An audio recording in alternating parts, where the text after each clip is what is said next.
It is Saturday, March 29th, and welcome to the broadcast. Something that we're going to start here on the show is bringing you stories that you're unaware of, shocking, and then have our guests respond. In this segment, former NYPD officer Sal Greco is joining us. So here's the question. Should federal home loans, which are funded by taxpayers from the Department of Housing and Urban Development, go to illegal immigrants? What do you think? The Secretary of HUD, Scott Turner, recently, just this week, announced that HUD would terminate FHA mortgages for illegals. These mortgages are provided by HUD and funded by your taxpayer dollars. That's right, patriots. Money is coming out of your wallets to fund mortgage loans for illegal immigrants. And listen, you have to pay their closing costs, you have to pay everything. And let me just tell you, this is what the Biden and Harris administration left the president and his administration with. And they were doing it right under your nose. Let me remind you this, and I can't wait to get Sal to respond on this. We like to look at the big picture, right? But remember, it's not the big, loud actions that erode our country and take money from the pockets of taxpayers. It's the little things. One by one, little by little, they take what they can, they take away your rights and your money. Sal Greco, can you imagine paying for legal immigrants?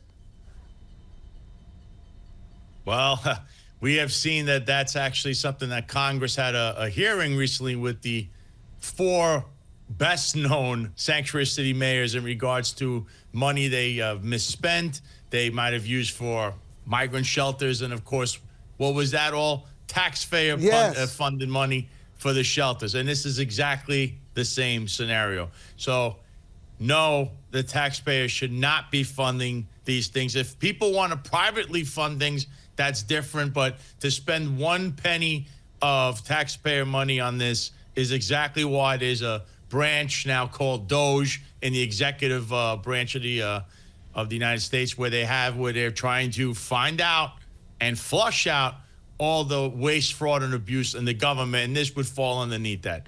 Now, before we get to the politics of New York, I don't know, it looks like, Sal, the case against Khalil Mahmoud, the infamous organizer of much of Columbia University pro-Palestine protests, just got a little simpler.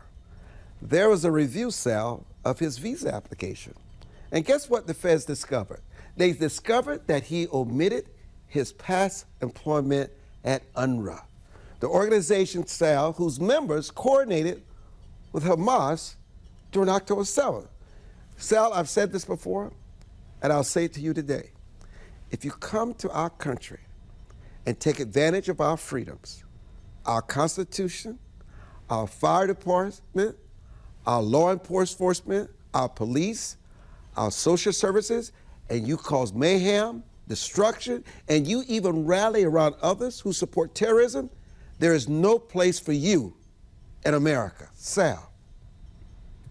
When I first heard this, I had said, okay, well, if they picked him up in some kind of arrest for protesting, as a New York City police officer, and they have to follow the guidelines and the rules of the city, that would be a little egregious to say that. But when you actually look at what you're saying, because what they haven't been saying until now, lying on the application for your visa, which almost instantly astute lawyers and scholars said that that's what probably more than likely occurred here, then yes, he should be deported. Whether some people want to, hear it or not, you are violating the law. This law has been in effect for a long time. It's a federal law. And if you abuse it, you must be treated the same way that those before this person were treated. So he absolutely must be deported, because if you lie on a visa application,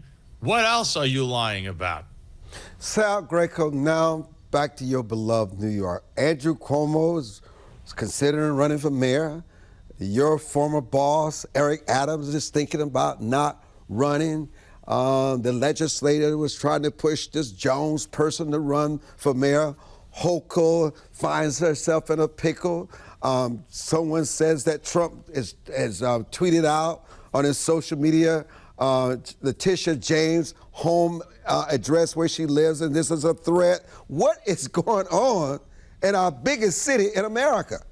Yeah, New York City is in chaos as usual, from a public safety aspect, from a financial aspect, from the day-to-day operations of it aspect. And it's all because, New York City has always been the default position, as Rudy Giuliani once stated, is corruption. It's just corrupt from the top down. Now, as far as the mayor race goes, we have a Democratic primary coming up and also a Republican primary. But the Democrat primary will feature, there's a socialist running who has plenty of money. We have Andrew Cuomo running. Allegedly, Eric Adams is running, although I don't know if he has enough signatures on the ballot. And there's a plethora of people. The comptroller, Brad Lander, Scott Stringer, Adrian Adams, who's the speaker in the city council right now. This race will basically come down to, I believe, Cuomo. Cuomo will come out of this on top as a Democrat primary, which is really sad, Armstrong. It really proves that low information voters determine what's going on in New York City. That's a shame because I don't think people have done enough research on them. And, of course, the Republican, which should be Curtis Lee, who's probably the best candidate as far as public safety and not being corrupt goes. Now, the twist here is that the socialist candidate, that's the Democrat primary right now, that has $9 million on hand in his campaign, like Cuomo, and Eric Adams, who more than definitely will not win the Democrat primary with all his issues, may run for independent, although he needs 10,000 signatures to get on the ballot. If he runs as an independent and the socialist candidate runs as an independent and Cuomo is a Democrat and Curtis Lee was a Republican, in that scenario, Armstrong, it would be a complete crapshoot. And I expect more things to follow in the mayoral race. Kathy Hochul, on the other hand, the way she's running the state, she has a lot of issues. And coming up, her race would be, I believe, the following year.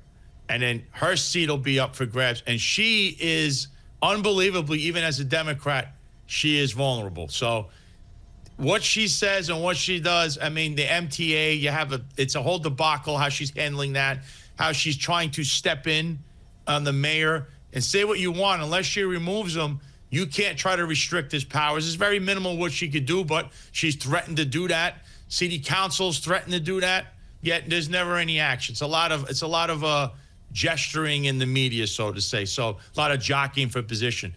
I think the mayoral race is going to come down to it's going to be at least a 3 or 4 man race, and also the governor's race coming up the following year. If Cuomo doesn't win, or let's say he wins, does he take a stab at trying to run for governor? That's another thing that's out in the open. But New York City, Congress is asking questions right now about the FEMA money that they're asking for. Eric Adams, $7 billion was spent. We've heard about the migrant shelter contracts. His pal, Timmy Pearson, who stated, "Where's my crumbs?" He was under investigation for this very reason of these kickbacks. So, I mean, New York City, what can we say? You need some kind of intervention, I believe, hopefully from Trump's Justice Department or Congress to step in and want subpoenas, find out what they did with the money, migrant shelters, and also hold people accountable. Because, Armstrong, if we don't hold people accountable, unfortunately, the low information voting base will continue to put in candidates like an Eric Adams or an Andrew Cuomo. Sal Greco, never enough time. I know you have another appointment to move on to you. We appreciate your joining us because you always keep it factual and quite interesting. Thank you for joining us, and we'll be back with much more.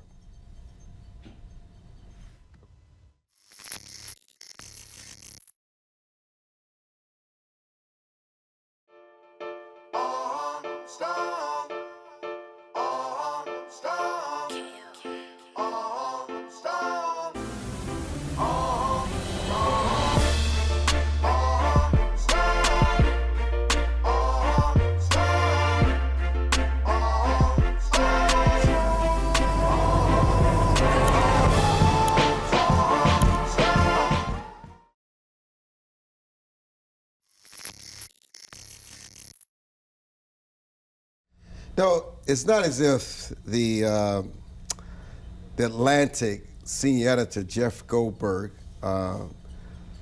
releasing the information to the public can't get it worse. And for those of you that may have been hiding in a rock and have not heard, top Trump administration officials, including Defense Secretary Peter Hegseth, were involved in a major scandal after accidentally adding the Atlantic senior editor to a Signal group chat where they discussed very sensitive military strategies, conversations that ultimately proceeded in a successful bombing in Yemen. So let me just start. Let me just start here, okay?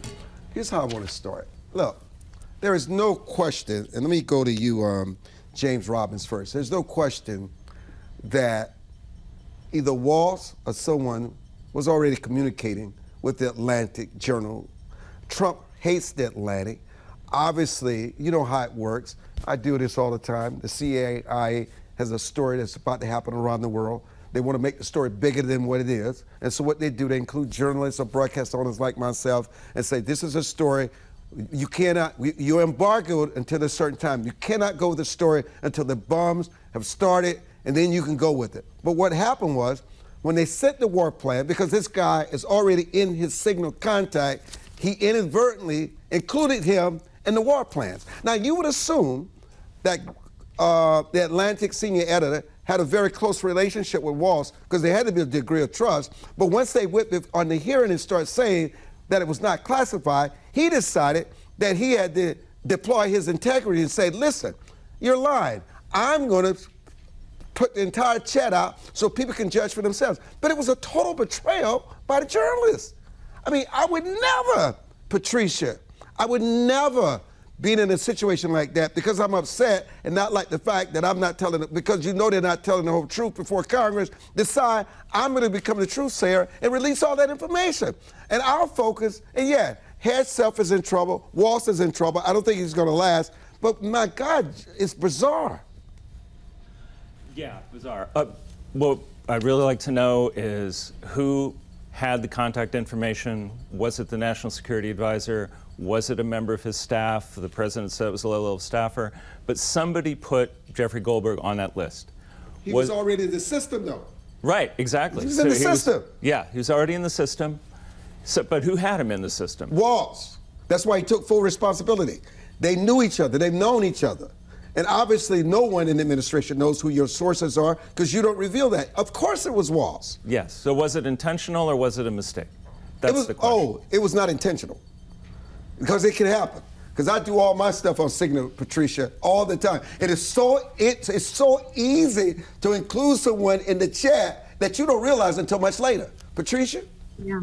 You know, this story should have been done on Wednesday, and it would have been done on Wednesday if, frankly, all of the Trump administration officials had said, listen, this is an egregious mistake, but it's a mistake.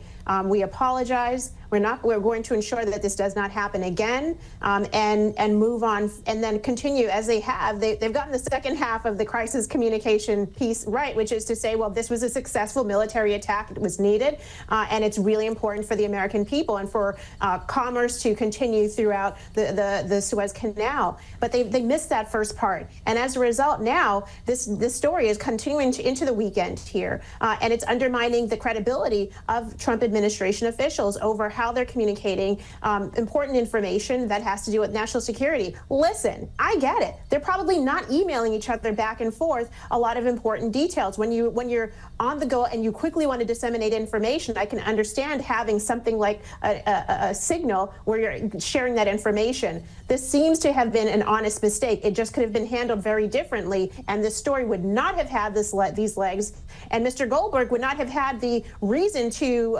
release the text, which I don't think he should have. He absolutely should not have, but he did because he felt like this is his way of saving himself. Well, yeah. James, let's just start this. Let's start here. This is personal too. The Atlantic hates Trump. He's been trashing them. This has become very personal, but it's at the expense of our national security. And I will give Jeffrey credit.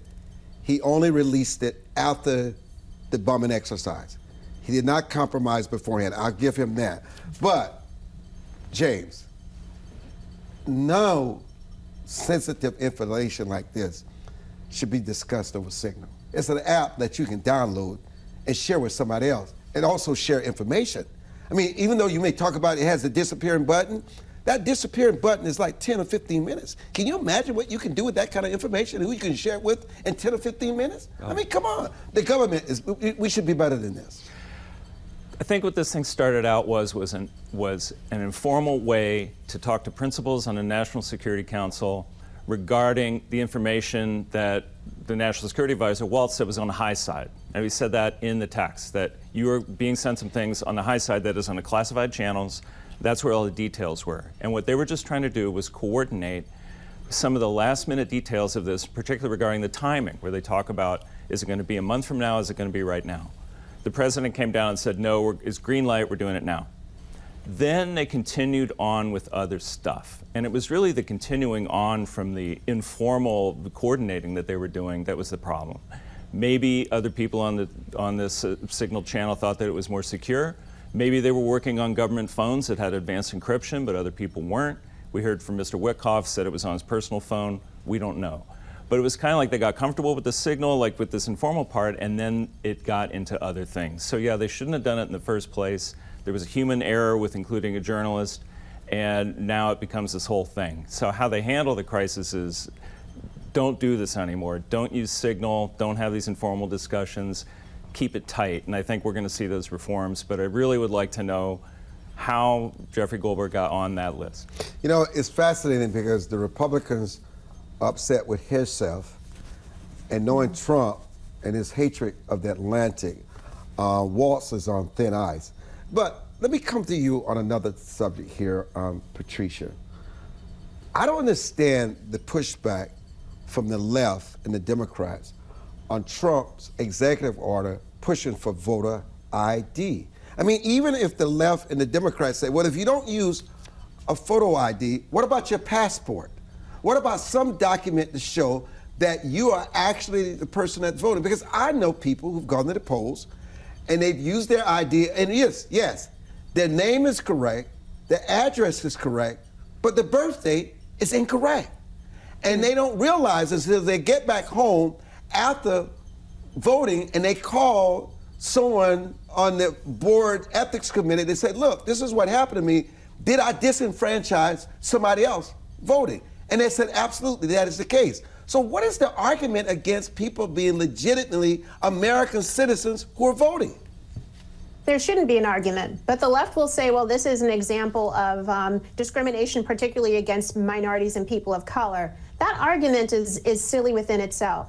You can't buy alcohol, cigarettes, get into a nightclub without having a form of ID, that government-issued ID that has your name, your age, and probably your address, but at least your name and your age. So this idea that black folks don't have identification, I think it's frankly insulting from the left to even assume that. But that's the only thing they're hinging on. They want to ensure that anyone can vote. And listen, I want American citizens to be able to vote and vote in elections. But that doesn't mean that everybody who is not eligible, who is a non-citizen, should be able to vote. And unless or until we change the Constitution and change our federal laws to reflect a change in sentiment around that, then it's fine, I think, and frankly important for the security of our election system to ensure that only those who are eligible citizens are voting. Asking for ID is not, there's nothing wrong, it's not discriminatory against people of color. In fact, it's supporting and ensuring that their votes are not diluted by those people who do not have identification and should not be voting. You know, James Robbins, you know, Zelensky is not in the headline news as he once were. But Zelensky has a problem that nobody's really talking about. And that problem is staying in Donald Trump's good graces. How big of a challenge is that for him? Well, I think it's a big challenge for him. We see the president really wants to disengage from this war in Ukraine. He wants to have some kind of an armistice, have some kind of peace, wants to get him talking to Putin, which of course he doesn't want to do because they hate each other. I mean, Putin tried to kill him. So, you know, Zelensky has to somehow stay engaged in this peace process, not get the Americans more mad at him than they are, and figure out a way to get a ceasefire with Putin that doesn't just give away everything to Russia. So it's an extremely difficult position for him. We have the Russians occupying vast parts of his territory. The Ukrainian army, they're fighting well, they're doing their best, but they can't push them off. And if you're going to have an armistice, Putin's going to want something. He's going to want to keep that land that he took. So Zelensky has to figure out a way to please President Trump, please the West, and not give up the farm to Putin. It's an extremely difficult position for him, but staying in Trump's good graces, I think, is his best move. You know, Patricia, is very interesting. The Prime Minister of Israel, who's having the same issue with judges in his country as Trump is having here. But there seems to be nothing that the Prime Minister cannot do to defend his beloved Israel, no restraints, as it were, during the Biden-Harris years. Is it that President Trump has given him just a clean slate to do whatever he wants to do? What is the policy now? Well, certainly, President Trump views the relationship between Israel and the United States very differently than I think President Biden did, in part because President Biden was much more conscious about his fractured Democratic base. His Democratic base runs the gamut from people who are Jewish to people who are rabidly anti-Semitic. And they need votes from both ends of those parts of the Democratic base to be able to have won last year, and that didn't work out.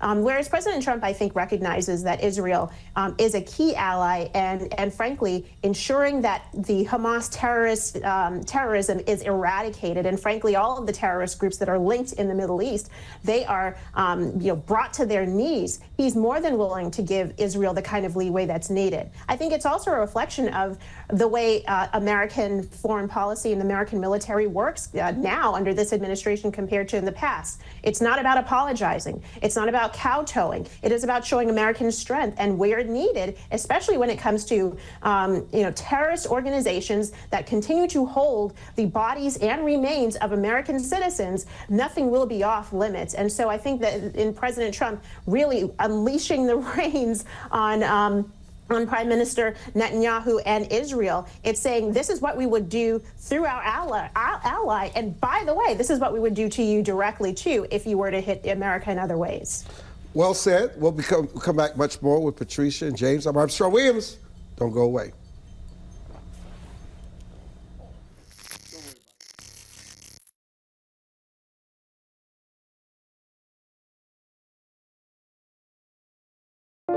It is easier to build up strong children than to try and repair broken men.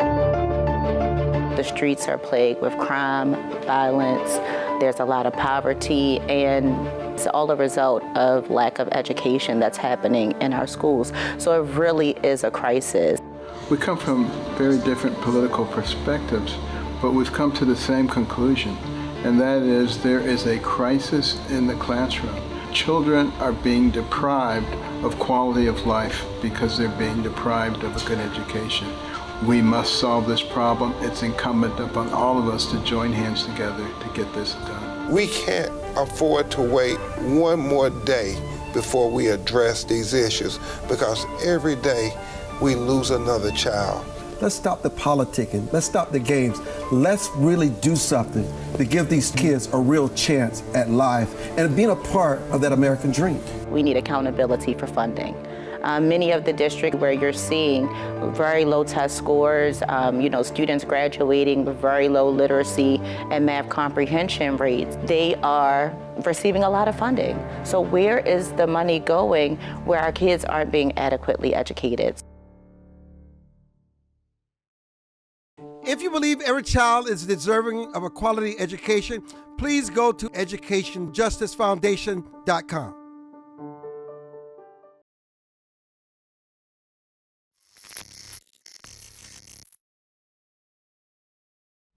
Let me come back to you, James.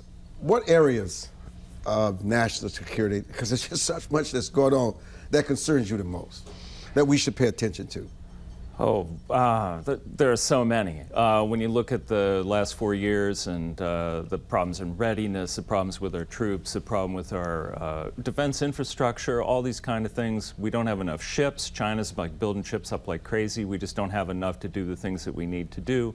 We need nuclear modernization. I mean, the list goes on.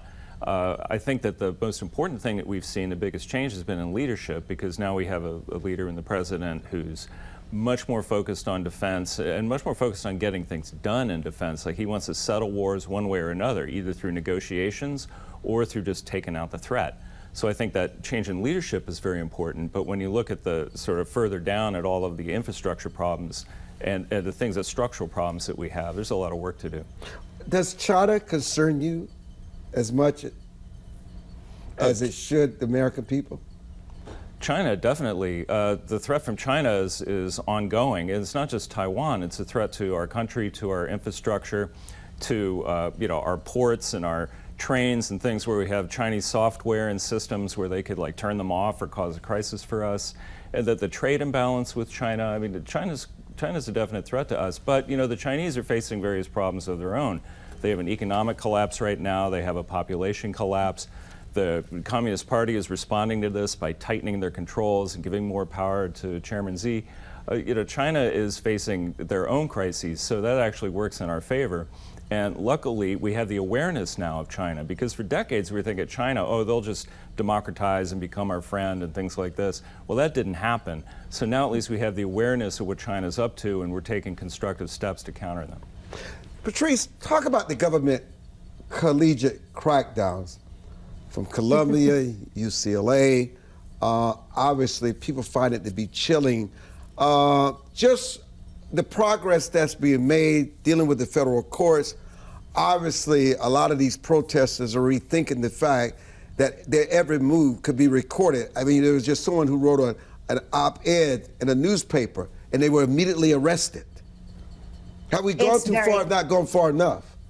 It's really interesting. I actually think that there's a national security tie-in here with American campuses, because how do you ensure that the people that are being educated on our campuses, the best and the brightest in this country, actually have our good in mind, or at least will do no harm? And I think so. So you're seeing viral videos of students being stopped. My alma mater, Tufts University, a student was stopped, I believe, on campus with alleged ties to either Hamas or another terrorist organization.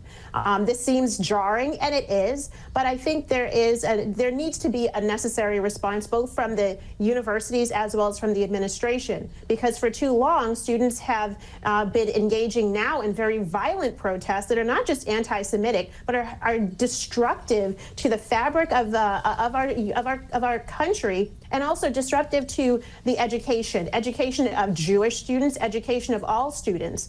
Listen, if we're talking about peaceful protests, have it at it all day. When you're breaking into buildings and terrorizing the buildings and terrorizing students, that is not free speech, that is not protected speech. And so it is not surprising that now you're starting to look into the backgrounds of some of these students, grad students, people who are married to current students, and recognizing that there are terrorist links. If there are terrorist links, there's good reason to want to question and investigate what you have to do with those links. And hey, if there, excuse me, if it turns out to be nothing, you're cleared, then you should be able to go home. But if in fact you are promoting, engaging with, and in fact connected to terrorism around the world, then I see nothing wrong, and I think most Americans see nothing wrong in ensuring that. By the way, you're not seeing a mass roundup of students on college campuses. These tend to be a handful of students, which makes me recognize that this is very much targeted at individuals who the federal government seems to have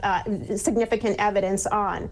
Universities, by the way, they need now to stand up. If they really want to be places of inclusion, they actually need to make sure that every student is included and protected, and their speech is protected, not just the speech of certain ideologies and certain perspectives. And for too long, we've heard about DEI, we've heard about elevating voices, but if you're a conservative voice, if you're a Jewish voice, your university has not protected you until now. James, what's fascinating, what is not often talked about as it relates to Columbia University, 60% of these students are foreign. Foreign students make up a huge percentage of the elite college campus. And you have these professors who, many of these students feel they have to behave this way in order to get good grades. They have to stand their good graces. I mean, they just don't walk in this situation alone. I mean, it's often encouraged by professors and people in the academic world. How do you not only just focus so much on the student as it comes to our national security, what about the academic setting in and of itself? Well, that's true. The foreign students have gotten on campus because they often pay a higher tuition rate. I mean, that's part of it, is the schools just want the money.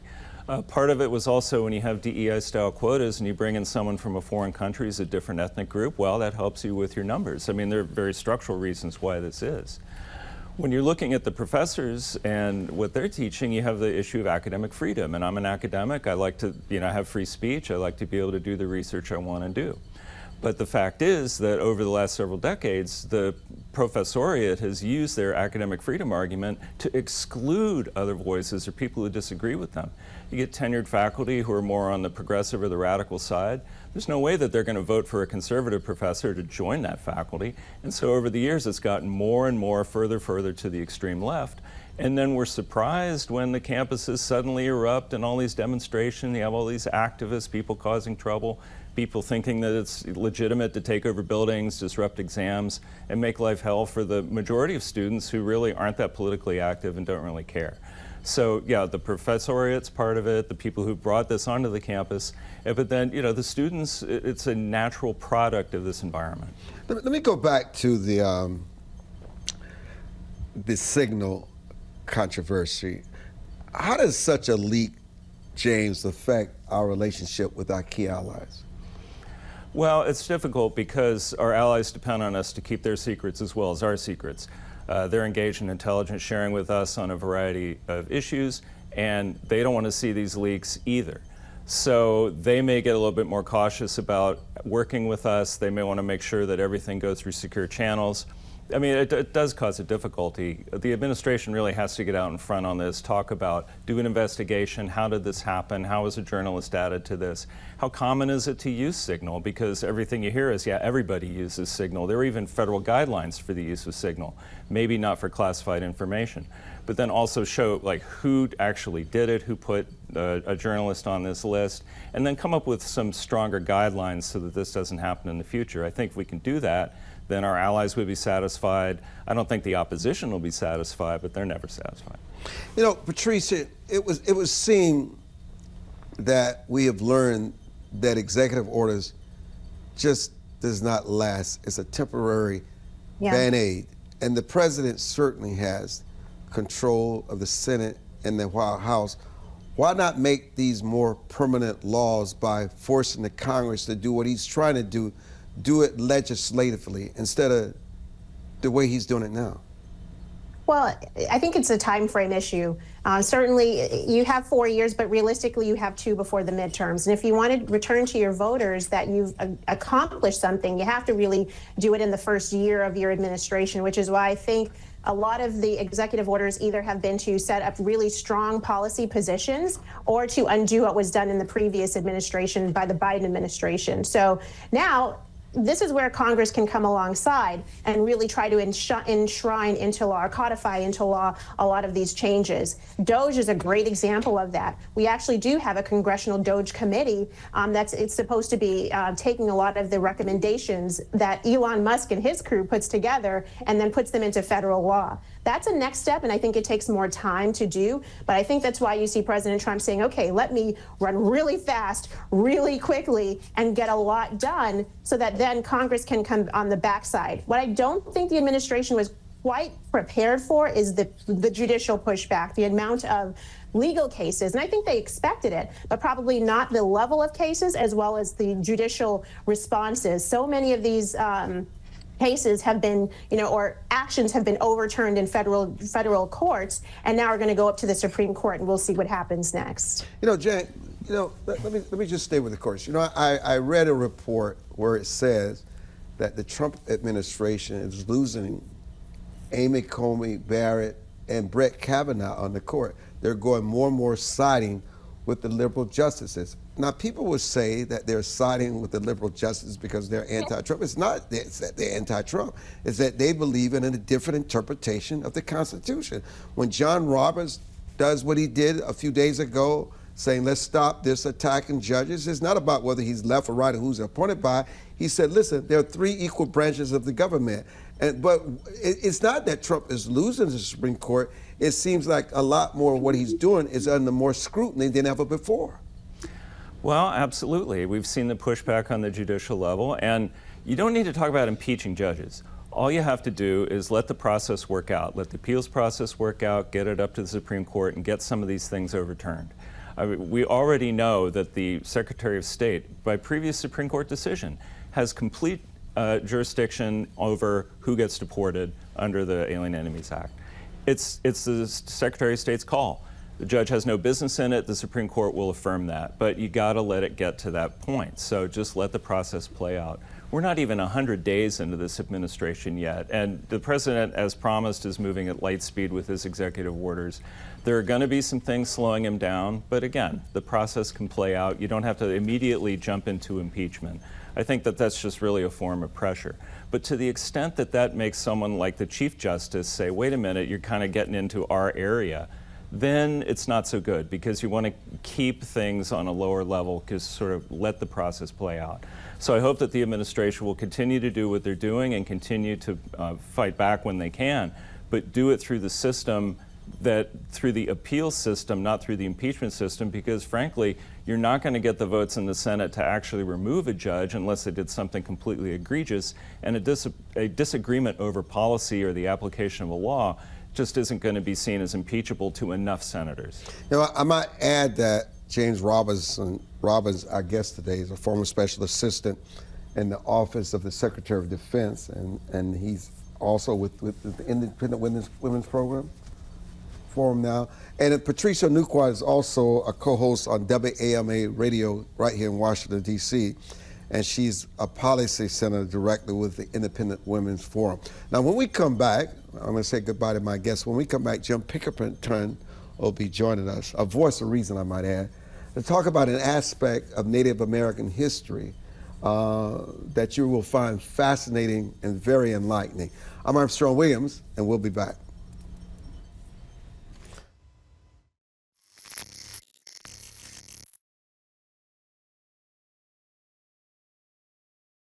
As a home buyer, you need a lender who cares about your home ownership dreams. United Security Financial has been helping families secure their dream homes for 30 years. We're a national fair practice lender that provides affordable mortgages and low down payment programs to eligible home buyers. To learn how United Security Financial can help you secure your dream home, call 1-800-373-4186.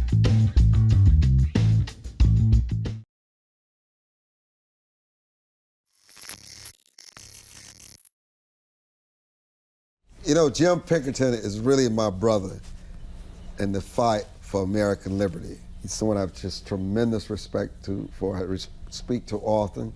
You know, he's with Breitbart and the Daily Caller. So we were talking last week, and and he sent me something, a piece that he wrote on the once and future Americans, and talking about Native Americans and how you revive national identity, and what do you believe we've lost. And I said, wow, we don't ever talk about Native Americans here on the show enough. And I was so fascinated with it. I said, you know what? I have to have Jim. You got to come. We got to talk about this. So let me just start with you. How has globalization changed what it means to be an American? Well, it makes you think harder about your own identity, realizing the whole world out there, 200 countries, 8 billion people. So, okay, that's the portrait of the entire planet. Now, what are we here in Virginia or Maryland or DC or the United States? What are we? And once you start thinking that way, you start thinking, okay, well, who actually was here first?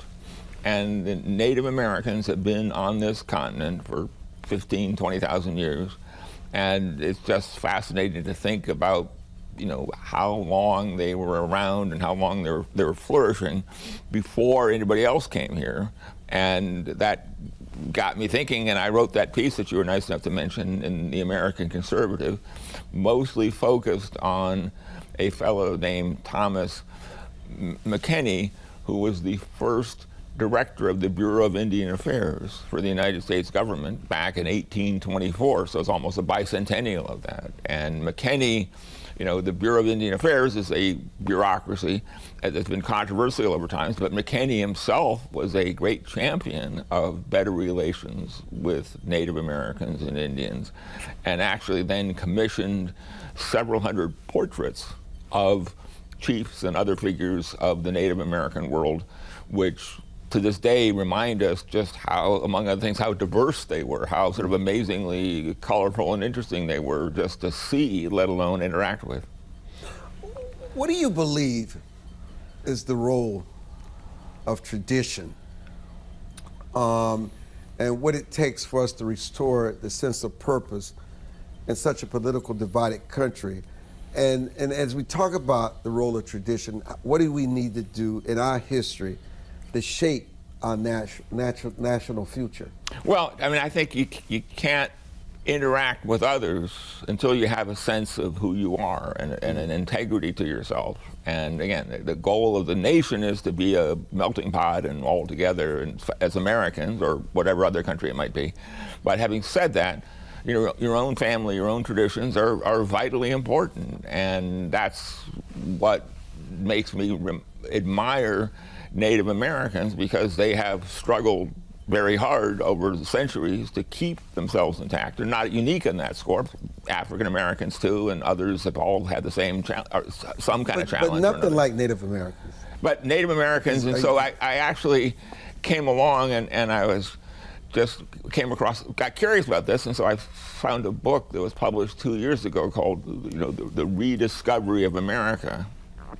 And that made me, that by a fellow named Ned Blackhawk, published by the Yale University Press. And that title, Rediscovery, really got me thinking. You know, that yes, every generation has a new rendezvous with destiny in terms of what you're looking at and what you're thinking about and, you know, what's on your mind.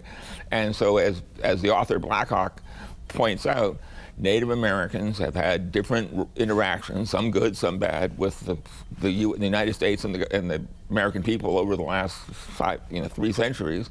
And it's fascinating to see now in 2025, you know, 500 years or so after the first contact, that the relationship between the nation and the tribes and their traditions is once again changing.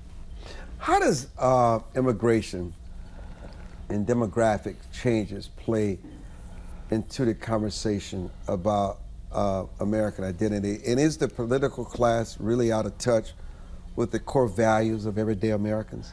Well, I mean, immigration is extremely controversial, that's for sure. And look, a lot of people think, you know, the first mission of the United States is to take care of people who live within our boundaries, and that includes Native Americans, includes everybody else, all 340 million of us.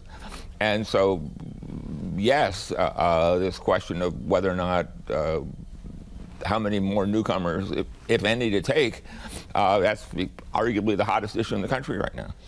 Is there more that we should be doing with the legacy of Native Americans? And let me just say this. My grandmother, my mother's mother, was a full-blooded Cherokee Indian. And I always knew that growing up. So while I don't talk about it, the Native American history runs strongly through my DNA. And so lots of other people too. I mean, it's a depending on how you measure it, a huge percentage of the population has at least some Native American blood. There are 574 federally recognized tribes, including a number in South Carolina, and which is to say they are officially sort of semi-sovereign within the United States. And it's meant, of course, interesting opportunities for Native Americans, such as the creation of casinos. There are about 500 casinos across the country, and these are the product of a legal and political evolution beginning in the 1980s that said these Native American tribes have a right to create their own economic destiny with casinos. It was controversial. It was litigated in politics every which way. But now, as we know, there's a major industry now. It's a $42 billion industry around the country, Native American casinos. But they're still marginalized. They're still working, absolutely, because among other things, casinos aren't nearly the economic driver that they used to be. There's so many of them, and there's also online gaming now, such that you can no longer say just put a casino somewhere like Las Vegas and expect to get people from around the country. So the challenge now, and this is again where the period we're in, where there's so much change and such a sense of possibility, for better or worse, depending on how you look at it, but things are changing. And you see the states moving in their own directions on issues like school choice, most notably, state taxes, all sorts of issues that they're experimenting with, cannabis, you name it, that you're now thinking, okay, there's not only 50 states as laboratories of democracy, to quote Justice Brandeis, there's also 574 federally recognized tribes that could also be part of this sort of fascinating process of adaptation and experimentation. I think the question for the hour is how do we instill patriotism in the next generation without it becoming partisan? And what's one policy change, Jim, or culture shift that could reignite the American spirit? Well, that is a key question. A key part of it is remembrance. And so there's a little controversy. It's almost sort of humorous that a great Native American military hero was Ira Hayes, who was one of the Marines who raised the flag at Iwo Jima in February 1945. He's on the monument just near here.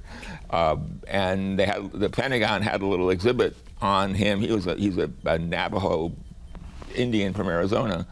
And they took it down. They stupidly took it down, and there was a flap over it. And people said, "Look, you shouldn't be, you shouldn't be erasing history. That's for sure." And so they put it back, and that was a good, if you will, teachable moment of, look, Native Americans have a great history. The Navajo Code Talkers are famous during World War II as well. A great tradition of fighting for this country, even when the country wasn't always good to them. And that's exactly the kind of examples that you celebrate and you use as role models and say, look, this is a path for all of you in the future. But it begins again with, let's take kids to the Iwo Jima Marine Memorial here in Arlington, or whatever other symbols and totems there are of past accomplishments, and saying to the young people, look, this could be you too. It is fascinating when the colonists found this land and they felt that the Native Americans were just not culturally positioned to appreciate what they have. And when you use blankets to bring in disease, to eradicate them, the fact that you can think you can eradicate an entire culture of people because you think yours is better. Well, that's a terrible thing, that's for sure. And they fought back, and this is the point. But he with the power wins. Sorry? They did not have the power, they could not win. Well, they've survived. That's sort of, they didn't win, they survived. But again, in this country with a $30 trillion GDP, there's plenty of money for everybody if you can get creative about how to make it and earn it. And the Native Americans, I think, have a chance now to see economic opportunity in new ways. But do you think they would agree with your perspective? Is that how they would see it? Well, they knew their entire populations were eradicated, like you said, being here 15 to 20,000 years before we were ever thought about. Is that still happening today in a different kind of form? Oh, I mean, there's no, look, in the state of Maryland, there's Indian names all over the place, and there's no federally recognized tribes in Maryland. And so it's a tragic history, that's for sure. And the reason why I say it is I think it's important in this conversation to remind people on the backs of people who made it possible for America to be what it is today. A lot of people not only had to pay a huge sacrifice, but almost were just eradicated. Well, As if they were no more than animals. It had no value.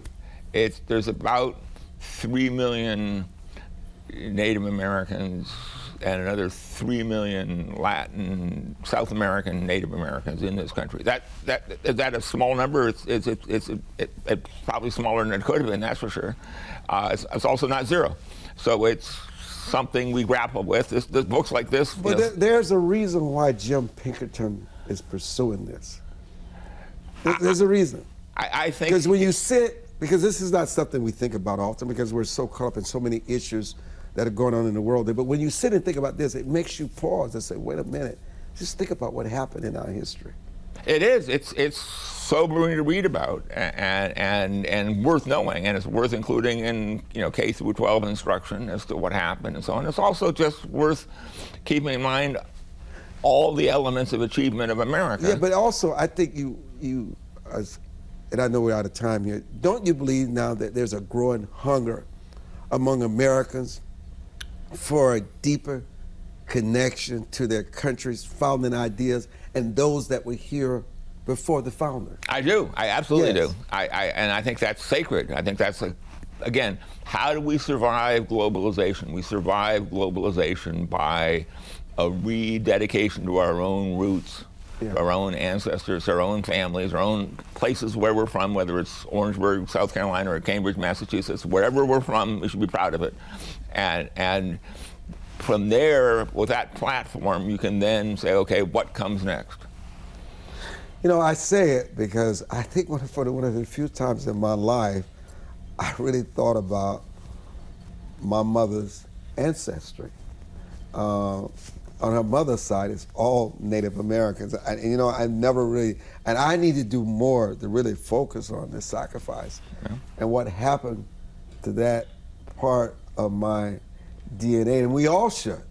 And I think the rallying cry is to make sure that stuff like that doesn't happen again. We've got to be better than our founders. No matter how good and perfect they were still imperfect. But we've got to learn to make sure that we cannot marginalize and destroy people because they don't have our culture, because we have the power to do so. Because if not, we all won't have much to look forward to. You're right. That doesn't change. And as it says in the Constitution, we are here to build a more perfect union. So that's always a work in progress. It's very exciting. In a way, it's exciting. That is the message. We all must build a more perfect union. Amen. Amen. Thank you, brother. Thank you. I really Thank appreciate your reminding us of this. We're out of here. Thank all our guests. I'm Armstrong Williams. Yes.